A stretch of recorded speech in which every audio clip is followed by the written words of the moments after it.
போகணும்னு தெரியலம்மா. மடம்னா நான் ஆட்டோ வேலையை முடியும். ஏண்டியா மழை வந்து ஏரி ஃபுல்லாக ரொம்ப போய் கிடக்குது. இப்போ வந்து இது தூர் வரணும்னு சொல்கிறேன். கொஞ்சமாவது அறிவு இருக்குதா இல்லையா உனக்கு? மழை பெய்யறதுக்கு முன்னாடியே எல்லாத்தையும் தூர் வாரி வச்சிருக்கணும். மழை பெஞ்சு தண்ணிலாம் நிற்கிற போது தூர் வர சொல்கிற பாரு. நீ ஏன் சாதாரண ஆள் கிடையாது ரியானா. நான் என்னடி பண்ணுறது? எனக்கு இப்போ தான் சொல்லிடுறாங்க தூர் வர சொல்லி. 2 மாதத்துக்கு முன்னாடி இந்த வேலையை செஞ்சுருக்கணும் நீ. இப்போ எங்கடி மண்ணு வருது? வாரம் சேராக வருதுடி. தண்ணிக்குள்ளே இறங்கி யாரையும் வேலை செய்யுது? நீ தண்ணிக்குள்ள ஒன்றும் இறங்க தேவையில்ல. மேலேயே நின்று வாரு. பெரிய மண்வெட்டி தான் வச்சிருக்க. ஏண்டி தண்ணியும் சேருமா வருதுடி. எப்படி வாரி போய் போடுவாங்க? ஏமா இஷ்டம் தான் வேலை செய்யுங்க. இல்லைன்னா அப்படியே வச்சுட்டு போங்க. ஆமாம் ரொம்ப கஷ்டப்படுறது நீங்கள் ஒன்றும் வேலை செய்ய தேவையில்ல. நீங்களானே எனக்கு 1000 பேர் இருக்கிறாங்க வேலைக்கு. பெரிய பொண்ணு அள்ளி போட்டு நாங்கள் தான் தூக்கி போகிறோம். கொஞ்சம் கொஞ்சமாக போட்டு எடுத்து போய் போட்டு வரோம். ஆமாம் இந்த வேலை இல்லைன்னு வச்சுக்கேன். காசு என்ன பண்ணுறது? அள்ளி போடு. அங்கே வேலை செய்யாமல் கதை பேசினுக்கிறாளுங்க பாரு. இவளுங்களை மேய்க்கிறதோட எங்கன்னா போய் என் மாடு மேய்க்கிறதுக்கு போகலாம். நான் எனக்கு எதுக்கும் இந்த வேலை தெரியல. பேசாமல் அந்த வேலையை போய் செய்டி. உனக்கு எதுக்கு இந்த வேலை?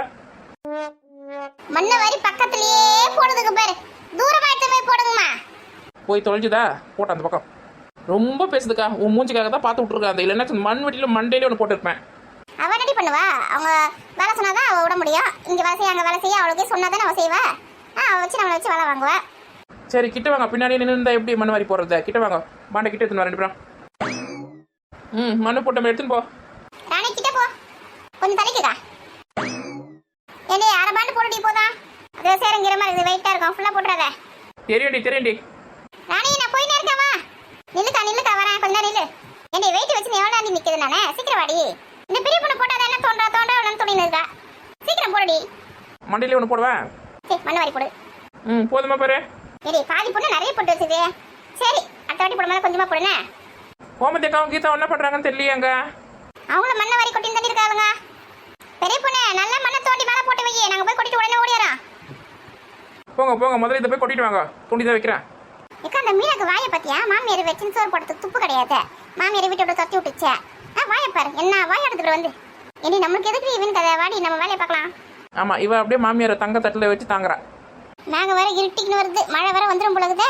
மடம் வேலையை முடிச்சுட்டு வீட்டுக்கு ஓடணும். அவள் 3 மணி வரைக்கும் இருந்துட்டு கையெழுத்து போட்ட பிறகு தான் அனுப்புவா. மழை வந்தால் மட்டும் என்ன விட்டுவாள் உன்ன? மழை வந்தால் கூட இங்கே தான் இருக்கணும். ஏண்டி மழை வந்தால் எங்கே தங்குறதுங்க? மரம் தாடி இருக்குது. ஏரி தான் இருக்குது. ஏரியில் போய் போச்சு என்ன பண்ணுறதுமா? ஏரி ரொம்ப போச்சுன்னா அப்படியே நீச்சல் அடிச்சு போய் வீட்டுக்கு போய் சேர வேண்டியதான். அச்சோ எனக்கு நீச்சல் கூட தெரியாதடி. ரொம்ப சந்தோஷம். அப்படியே அடிச்சுன்னு போ கடலுக்கு. வானம் நல்லா இருட்டின்னு தாக்கா வருது. ஏக்கோ நீ உங்கள் வீட்டுக்காரருக்கு ஆட்டோ வாங்க போகிறேன்னு சொன்ன வாங்கலையா? ஏண்டி காசு கொஞ்சம் கம்மியாக இருக்குது. இது மழை காலமாக இருக்குதா? இந்த பெயிண்ட் அடிக்கிற வேலை வேறு இல்லை. அவர் வேறு வீட்டில் தான் உட்காந்துருக்காரு. காசு கம்மியாக இருக்குது. சரி தை மாசமாக தான் வாங்கலாமா நான் ஏதுன்னு பார்த்துன்னு இருக்கேன். இதுக்கு நடுவில் காசு வந்துச்சுன்னா கூட வாங்கிடுவேன். எங்கேருந்து வரும் காசு உனக்கு? சீட்டு போட்டு வச்சிருக்கேன்டி. ஆமாம் அந்த சீட்டு வந்துச்சுன்னு வச்சுக்க அந்த காசு போட்டு ஆட்டோ வாங்கிடுவேன். அதான் பார்த்துன்னு இருக்கேன். எனக்கு விழுமா என்ன ஏதுன்னு. யார்கிட்ட போட்டு வச்சிருக்கேன் எனக்கு தெரியல. நம்ம ஊரில் யார் சீட்டு பிடிக்கிறாங்கண்ணே? இங்கே ரெடி என் மாமியார் ஊரில் போட்டு வச்சுருக்கேன். அந்த சீட்டு மட்டும் விழுந்துச்சுன்னு வச்சுக்க டக்குன்னு போய் ஆட்டோ வாங்கி வந்துடுவேன். ஆமாம் அந்த மழை காலத்தில் வேறு அவர் வேலை இல்லாமல் வீட்டில் இருக்கிறா. அவருக்கே கஷ்டமாக இருக்குது. போர் அடிக்குது. வீட்டில் இருந்து சமைச்சுன்னு குழந்தைங்க பார்த்துக்கின்னு அவர் எத்தனை நாளைக்கு இருப்பாரு? ஓ சமையல்லாம் அவர் தான் செய்கிறாரா?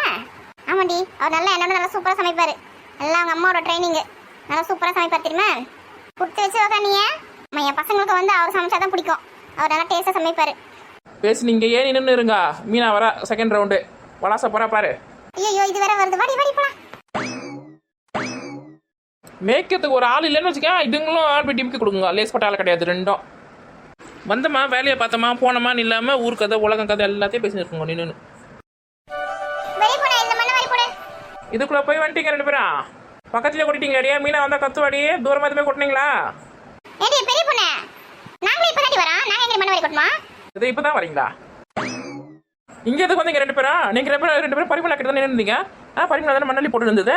எடுத்து போய் கொட்ட வேண்டியதுனா இப்போ எதுக்கு இங்கே வந்தீங்க? ஏற்கனவே இங்கே வந்து ராணியும் கோமதி அக்காவும் இருக்காங்க. கோமதி அக்கா இல்லை ராதிகா அக்கா இருக்காங்க. போங்க அங்கே போங்க. ஏண்டி அங்க போனா உங்க ஆளுங்க அங்க தான இருக்காங்க. அங்க போ அந்த பரிமள தொட்டி விடுது. இங்க வந்து நீ அங்க போன்ற எங்க தாண்டி போறது நாங்க? பரிமள அப்படியே சொல்லிச்சே. ஒருத்தருக்கு எத்தனை பேர் பிடிச்சு விட்டுருக்காங்க?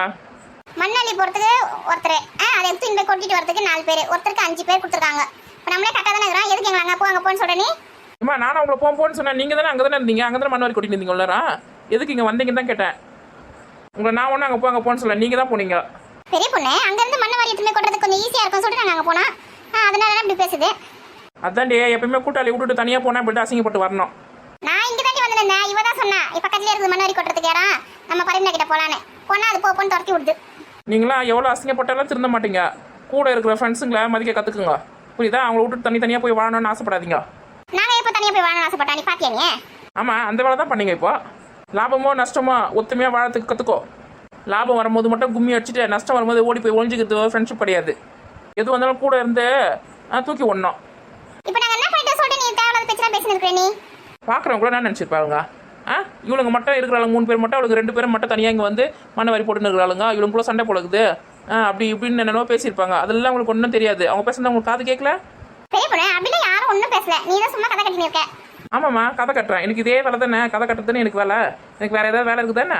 இப்போ எதுக்கு நீ கட்டின்னு இருக்க? மண்ணை வரி போடுறீ, டைம் ஆகுது. இப்போ மீனா வந்தால் கத்துவாடி. ஓ உங்களுக்கு பெரிய பொண்ணு இப்போ தான் கணக்கு தெரிஞ்சல? இவ்வளோ நேரம் வரைக்கும் கணக்கு தெரியல உங்களுக்கு. பரிமளா தான் பெருசாக தெரிஞ்சுதா போனீங்க, நல்லா சேர்த்த வரி மூஞ்சில பூசி அமிச்சால. எல்லாம் இந்த கீதாவால வருது. 2 பேரும் புரிஞ்சுக்குங்க, என்னைக்கு இருந்தாலும் இந்த பெரிய பொண்ணோட தயவு உங்களுக்கு தேவை. ஏமா நல்லா புரிஞ்சுது. கொஞ்சம் மண்ணை வரி கொட்டுறியா? மீனா வந்து இருக்காங்க தான். ஆமாண்டி, மீனா இங்கே தான் வந்திருக்கா. மாமியார் கூட நான் பயப்பட மாட்டேன். இவ்வளோ பார்த்தாலே கிடுக்கிட்டு வந்து அவ்வளோ கேள்வி கேட்பேன். 4 எதிர்க்கு 4 பேர் எதிர்க்கே இங்கே உசுரை கொடுத்து ஒருத்து கத்தினுக்கிறேன். எனக்கு பதில் சொல்கிறாங்களா? பரா மீனா வரா மீனா வர நம்ம ஆடின்னு கிடக்குறாளுங்க. நம்மளாம் ஒரு மனுஷன் இவங்களாம் மதிக்க மாட்டேங்கிறாளுங்கம்மா. இங்கே பாரு, மண் வாரியா போட்டுட்டு போய் சாப்பிடணும். பசிக்குது வேற எனக்கு. காலையில் நான் காப்பி கூட குடிக்கல, மயக்கமாக வருது எனக்கு. உன்னை யார் காப்பி குடிச்சு வரவா? நான் சொன்னேன் காப்பி கூட குடிக்காம ஓடிவானே. பால் வாங்கி போனல, காப்பி போட்டு குடிச்சிட்டு எனக்கு கொஞ்சம் எடுத்து வர வேண்டியது தானே. உன்னை யார் பால் உங்கள் மாமியார்கிட்ட கொடுத்துட்டு ஓடி வர சொன்னதே? ஆனால் கையை பிடிச்சி உன்னை தட்ட மாதிரி பேசுகிறேன். இன்னைக்கு பெரிய பொண்ணுக்கு என்னாச்சு இப்படி கத்துறா? ஏடி கடையிலேருந்து வாங்கி அந்த வடை கையில் ஊசி போயிடும் போல மட மடனே. இங்கே இருக்க மண்ணை வாரி கொட்டிட்டு வச்சுக்க, 2 வாய் போய் சாப்பிட்டு வரலாண்டி. நீ பேசுகிற பேச்சை பார்த்தா நீ சோப்பாடு கூட போக மாட்டேன்னு நினைக்கிறேன். இங்கே பாரு பெரிய பொண்ணு, முருங்கைக்காய் கருவோடு உருளைக்கிழங்கு எல்லாம் போட்டு குழம்பு வச்சு எடுத்துன்னு வந்திருக்கேன். நீ மட மட வேலையை முடிச்சுன்னா எல்லாரும் சேர்ந்து சாப்பிடலாம். இல்லைன்னு வச்சுக்கேன் இப்படியே கிடக்க வேண்டியது தான். கருவாட்டு குழம்பு எடுத்துன்னு வந்துருக்குறேன். முன்னாடி ஒரு வார்த்தை சொல்ல மாட்டேன். இப்போ பாரு எப்படி அள்ளி போகிறேன். குடுக்குன்னு ஓடி போய் கொட்டிட்டு வாங்க. இப்படிதான் 10 நிமிஷம் வேலையை முடிச்சு போய் சாப்பிட்றதுக்கு போகிறோம்.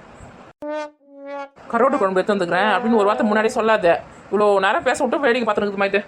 கருவாட்டு குழம்புன்னு அந்த பேரை கேட்ட பிறகு தான் உடம்புல ஒரு தெம்பே வருது. நான் கூட எங்கள் மாமியார் கொடுத்த அந்த இட்லியும் சாம்பார் தான் சாப்பிடணும்னு நினச்சேன். இப்போ தான் சுறுசுறுப்பாக வேலை செய்ய முடியுது. மன வேலையை முடிச்சுட்டு போயிட்டு சாப்பிட வேண்டியது தான். நாக்கில் எச்சியாக ஊறுது. அதுவும் உருளைக்கிழங்கு முருங்கைக்காய் கருவாடு போட்டு குழம்பு. ஐயம்மாடியோ. என்ன பெரிய பொண்ணு, மண்ணு வாரி இந்த மண்ணில் போறியா இல்லை பரிமளா கிட்ட போயிடுவா? ஆமாம் சும்மாவே அப்படியே கோச்சிப்பேன். நீங்களாம் பேசும்போதெல்லாம் நாங்களாம் கவர்மெண்ட் தானே இருக்கிறோம். நான் 2 வார்த்தை கூட பேசிட்டேன், அதுக்குள்ளே அப்படியே கோச்சிப்பேன். ஏதாவது வேங்க பாண்டை அப்படி. பாண்டை தூக்கு. கீதா எருமா உங்க தனியாக சொல்லணுமா? பாண்டை எடுத்துன்னு வா. என்னது இது எருமை கிருமெல்லாம் பேசுகிறேன்? வர வர நம்மளோட மரியாதை குறைஞ்சிட்டே போதே. என்னைக்கு இவளுக்குலாம் மரியாதை கொடுத்தோன்னு தெரியல, குறைஞ்சி போதான். வாடி. தூக்கு பாண்டை தூக்கு. ஏக்கா உங்களுக்கு முக்க வாசி போட்டுருக்கேன். எனக்கு பார்த்தீங்கன்னா ஃபுல்லாகி அப்படியே வழியுது. அப்படியே சேரமா அப்படியே போட்டு வச்சுக்கிறேன். அப்படியே தூக்கும் நானே. இது கொஞ்சோண்டு எடுக்கிறேன். கம்மி பண்ணிட்ட மாதிரி எடுத்துன்னு போ. வேலை செய்யணும் அப்படி மூக்காலாம் அழுவாம்மா. பெரிய பொண்ணு அந்த மரத்தை பார்த்ததெல்லாம் கொட்டணும். ஆமாம் அங்கே தான் கொட்டணும். அங்கே பாருங்க ராதிகாவும் ராணியும் கொட்டி வச்சிருப்பாங்க பாருங்க. அங்கே போய் கொட்டுங்க. அங்கே போய் நின்று வாயாடி நிற்காதீங்க. மடன் கொட்டிட்டு வாங்க. வேலையை முடிச்சுட்டு போய் சாப்பிடலாம். மனசுக்கு பசி உயிரை போகுது. கருவாட்டு குழம்பு கொஞ்சம் தாண்டி எடுத்துன்னு வந்துடுறேன். எனக்கே பத்தாது, நீ வேற கேட்காதன்னா. இந்த வேற மண் வெட்டி எடுத்து மண்டையிலே போட்டுடுவா. ஓடி போயிடு மரியாதையா. நான் எடுத்துன்னு வந்துருக்கேன் இட்லி சாம்பார். நீ சாப்பிடு. கருவாட்டு குழம்பு எனக்கு கொடு. போ சீக்கிரம் மண்ணை போட்டுட்டு ஓடியா. சூரிய உச்சிக்கு வருதோ இல்லையோ பசி வந்துடுது முதல்ல. எது நான் இட்லி சாம்பாரா சாப்பிடணுமா?